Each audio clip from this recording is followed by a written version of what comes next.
This is part 3 of chapter 1 for standard 7, the living world, adaptation and classification. So come along students, let's learn and understand it. Hey, this video was made just for you. Do remember to like, share and subscribe. Adaptation in animals. Let's learn about the diversity in animals. To do this, I want you to make a list of all the animals in your surroundings. Ask your friends also to do the same. Now, compare the diversity of animals listed by your friends with your list and discuss the habitats, food habits, characteristics of body structures like vertebral column, wings, gills, tails, etc. and then prepare a list. Now, let's reflect on this question. What differences do we see between terrestrial and aquatic animals? Do jot down all the points. To know the answer, visit our website at www.jkacademypro.com. You have seen a lot of terrestrial animals as well as aquatic animals.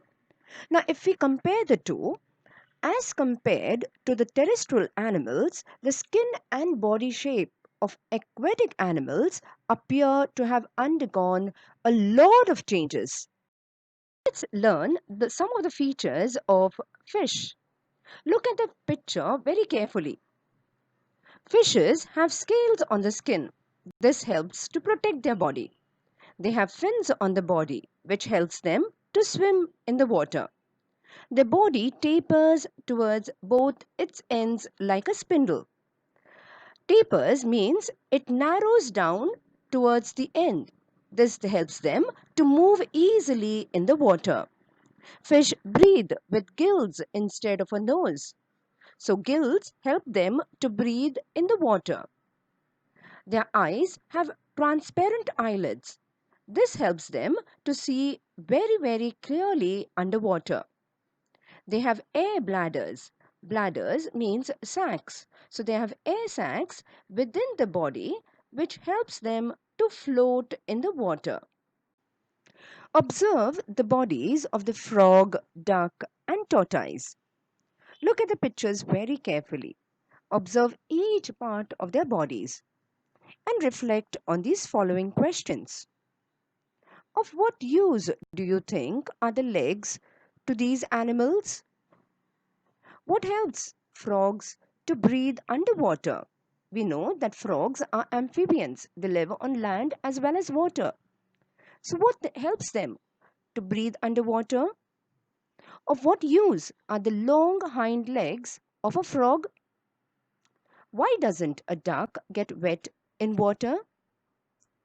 To know the answers to all these questions, please visit our website at www.jkacademypro.com.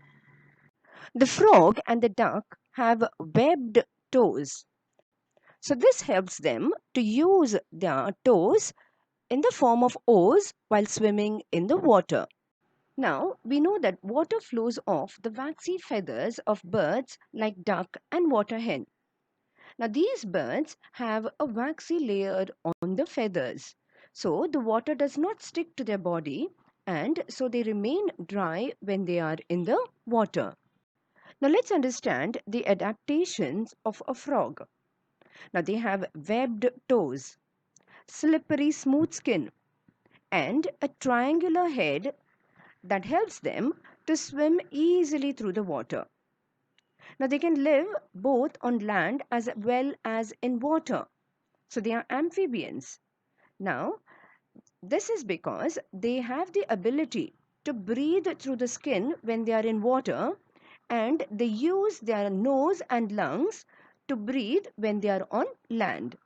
We know that different species of frogs have different colors.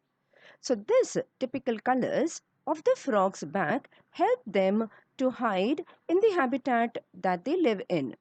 Please remember that 29th April is observed as World Frog Protection Day. Killing or harming frogs is prohibited by the Wildlife Protection Act. understand the adaptations of animals that live in forests and grasslands.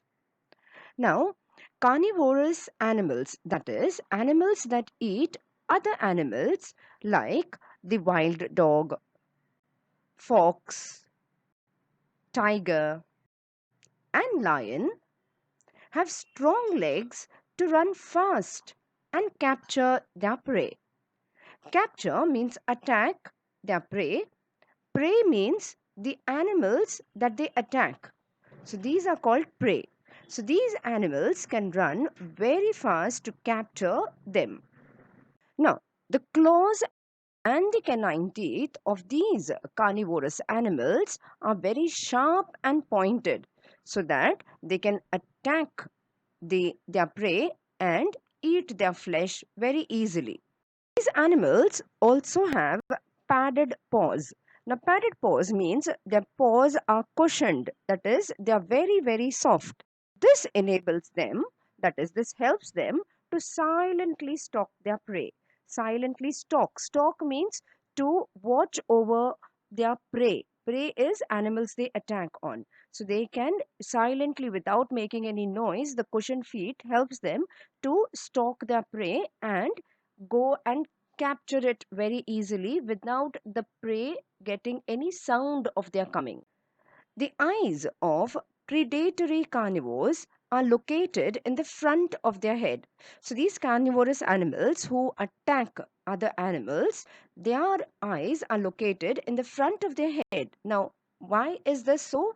This helps them to spot. Spot means to find, to see their prey from a long distance.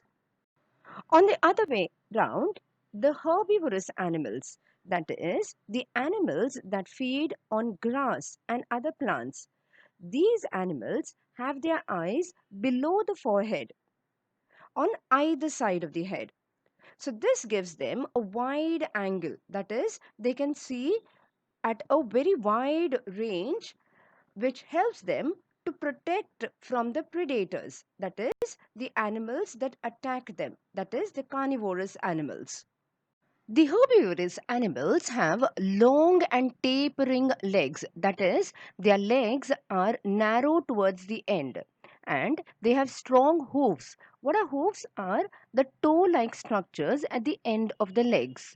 This helps them to run very fast with long leaps.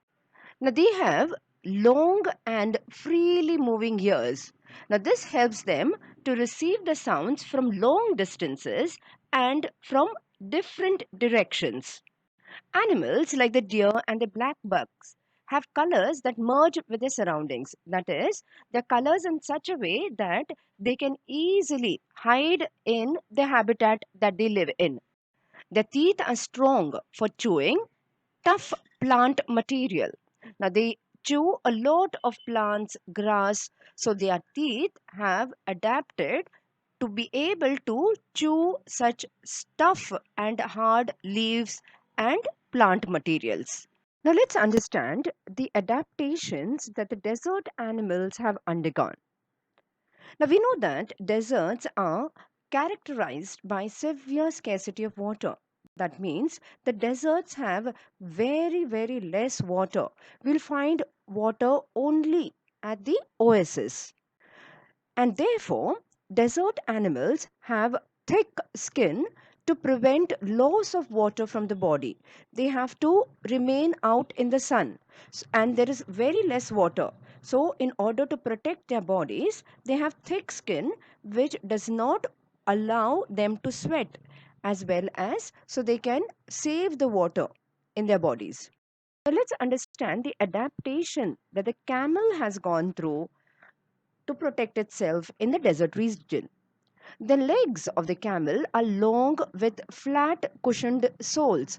Soles are the underside of the feet. So their feet are cushioned. This helps them to walk in the sand without feeling the heat of the sand. Now the nostrils are protected by folds of the skin. Nostrils are the openings in the nose. So these nostrils are protected by the skin being folded over there. So the sand does not enter their body through the noses. The eyelashes are long and thick. Eyelashes are the hair that the eyes have. So this is their eyelashes are long and thick, so that when they close, the sand will not go into their eyes during sandstorms.